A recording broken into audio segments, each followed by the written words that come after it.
જેતપુર પાવી ખાતે નવીન બનાવેલ મુખ્ય ધ્વારનું લોકાર્પણ કરવામાં આવ્યું। આ લોકાર્પણ મુખ્ય દાતા શ્રી મહેશ કુમાર રમણલાલ શાહના વૃદ્ધ કરવામાં આવ્યું, જેમાં અતિથિ વિશેષ તરીકે સાંસદ શ્રી જસુભાઈ રાઠવા, ધારાસભ્ય શ્રી રાજેન્દ્રભાઈ રાઠવા ઉપસ્થિત રહ્યા। લોકાર્પણ બાદ મહેશ કુમાર રમણલાલ શાહ તથા સાંસદ શ્રી જસુભાઈ રાઠવા અને ધારાસભ્ય શ્રી રાજેન્દ્રસિંહ રાઠવાનું રેલી સ્વરૂપે સ્વાગત કરવામાં આવ્યું।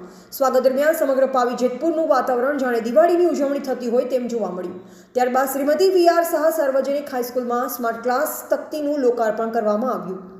સમગ્ર કાર્યક્રમમાં આખા પાવી જેતપુર ગામની જનમેદની ખૂબ જ મોટી સંખ્યામાં ઉમટી પડી, જેને લઈ સરપંચ શ્રીમતી નેન્સીબેન તથા ઉપસરપંચ મોન્ટુભાઈ શાહનો ઉત્સાહ ખૂબ જ વધ્યો હતો।